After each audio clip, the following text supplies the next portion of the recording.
6 o'clock, the announcement of results is happening.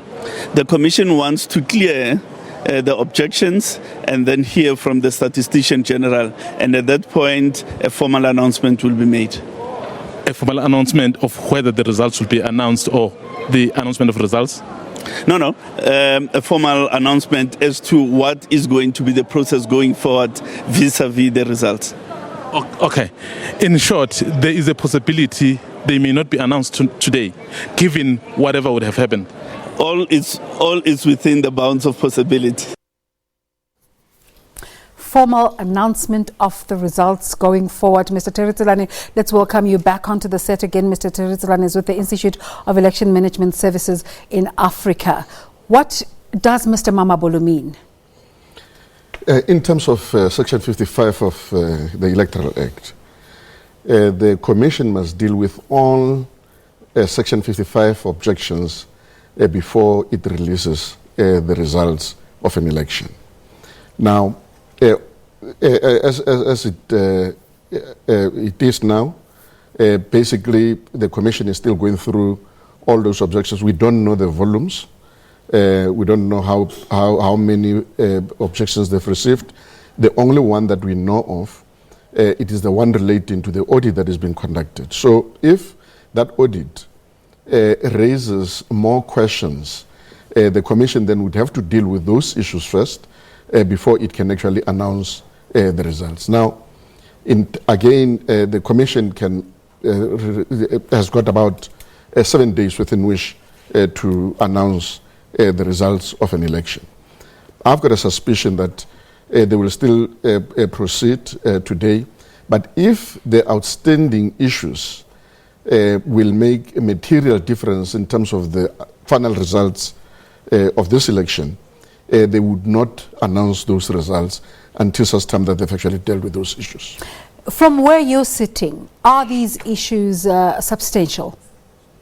We don't know the extent of the problem. The detail? The audit is the only thing that can actually be able to indicate how big and how serious the issues are. So I think we should commend the Commission for the fact that they decided to go through this process of doing an audit. Yeah. And I think that will give us a clear understanding and idea of the extent of the problem. Why do you think the smaller political parties have a distrust of the internal audit process? I'm sure they suspect that there would be a manipulation of the process by the Commission. It's the issue of trust. But the Commission has got to deal with those issues to the best of its ability, and then once it has actually dealt with those issues, then it's got to take a decision. But the parties that are aggrieved by the decision of the Commission, as I've indicated earlier, they've got another platform. They can approach the Electoral Court, but approaching the Electoral Court does not stop the Commission from announcing the results of the elections. Yeah. Let me take you back to a comment that we unpacked a bit earlier on that was made by the chairperson of the Electoral Institute of Southern Africa, chair, that is the former Nigerian president, Mr. Goodluck Jonathan, when he said that he's satisfied that the South African election has sufficient systems and processes to make sure that it is credible.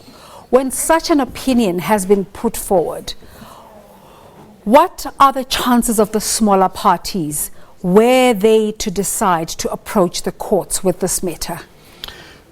As I suggested earlier, the opinion of the observers is important, but it is not necessarily a requirement for the Commission to take in consideration before it announces the results of an election. So observers are there to ensure the integrity of the process, to ensure that there is transparency, and that at the end of the day they can actually be able to attest to the fact that the process went well. But as you will know, the observers are not in each and every voting station. They will go to few stations and then make a pronouncement based on the number of the stations that they've actually visited. So it is not an opinion that is going to be taken really into consideration before the determination of the results of the elections, even though it helps in terms of legitimizing the process. Do you think the courts can arrive at a different conclusion? It depends on what factors, what facts are presented before the court. And as you know, in the case of Tlokwe, we were wrong during the time when I was still with the commission. The electoral court found against us, as well as the constitutional court. So it depends on what facts are going to be put before the court, before the judges, and then what determination and what will rather persuade the judges to come to a particular determination. Because these processes and these outcomes only come out after the fact, what sort of, what should the courts find in favor of the smaller parties? What remedies can they go for? Well, I've not checked what they are going to be presenting. I'm sure they're still working on their papers. But if their demand is that there should be an independent audit, and the court, if finally says to the IEC that they must do that audit, then the IEC will have to proceed. But the results would have been declared in any case. That's what I'm wondering. The results would have been declared, and the court finds that, yes, there were people who had their fingers repainted and people who double voted. What can be done at that stage? No, the court has got the powers to nullify the results of an election. Yeah, if they so wish. Is that so? Yeah, it has happened in Kenya. It can happen anywhere. Okay. Yeah, it has happened, as I said, in South Africa in the case of Tlokwe, where the results of an election were nullified. That would be a scary prospect, though. It would be very, very scary. Especially at a national level. Absolutely. Also because, you need to have certainty and stability of the country. But at the same time, processes have got to be followed. You've got to make sure that nothing untoward has actually happened in the process. And then if the court finds that the irregularities are of such nature that we cannot say that we've had credible elections, they'll come to that determination. It is up to them. They understand the legal framework. They are the ones who have got to make judgments, and it will depend largely on what they have before them. The other conversation we had earlier, we were looking at the Gauteng result, and they were sitting at about 53%, and we were saying not necessarily any chance at this stage of the numbers moving, but they've now gone slightly down to about 51%. That result, as we heard from Nozintombi Mia, not completely concluded. Where can Gauteng go at this point?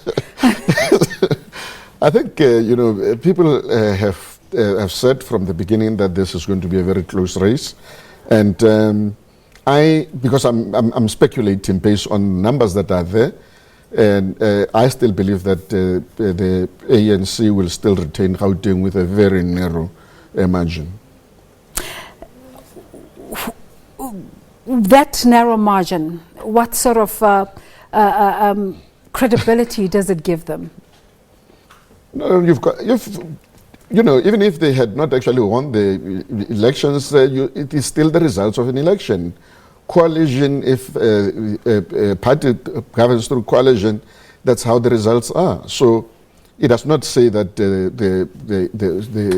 where there is no outright winner, then you've got to question the legitimacy of the elections. You can't use that. I'm actually looking at a latest result, 99.93% completed, and the number's actually gone down now to 50.19%. That's quite a nail biter, Gauteng, isn't it? Absolutely, absolutely. It's very, very close. So, looking forward to 6 p.m. again. Would Mr. Matamela would like to go into this seeming celebration with uncertainties? As I've said earlier, there's nothing that, in terms of Section 57 of the Electoral Act, that stops the Commission from announcing the results of the elections even before all other issues are finalized, as long as they've dealt with Section 55 objections. Yeah, there's that meeting that's about to take place now between the IEC and the smaller parties, looking at the outcomes of that investigation by the Statistician General. What can we expect there? Well, it depends as to whether the Commission will eventually say that they agree to conduct that independent audit that the smaller parties have requested. But even if they do that, it does not necessarily mean that it's got to be treated as a Section 55 objection, and that it should stop the announcement of the results of the election. Because of this insistent request or demand for an external audit, do you think the smaller parties will try and punch holes into the outcomes of the Statistician General's report? If they've got sufficient facts and figures. Remember that all these parties had a platform of sending party agents to the voting stations.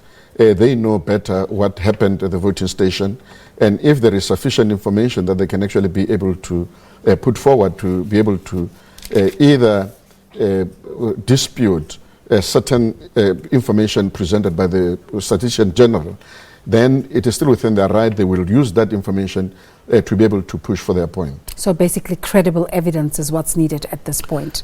Absolutely, but particularly because, as I've said to you, there are many instruments that are there that can be used in law. So if at a local level they had also raised those issues, it actually gives credence to their argument.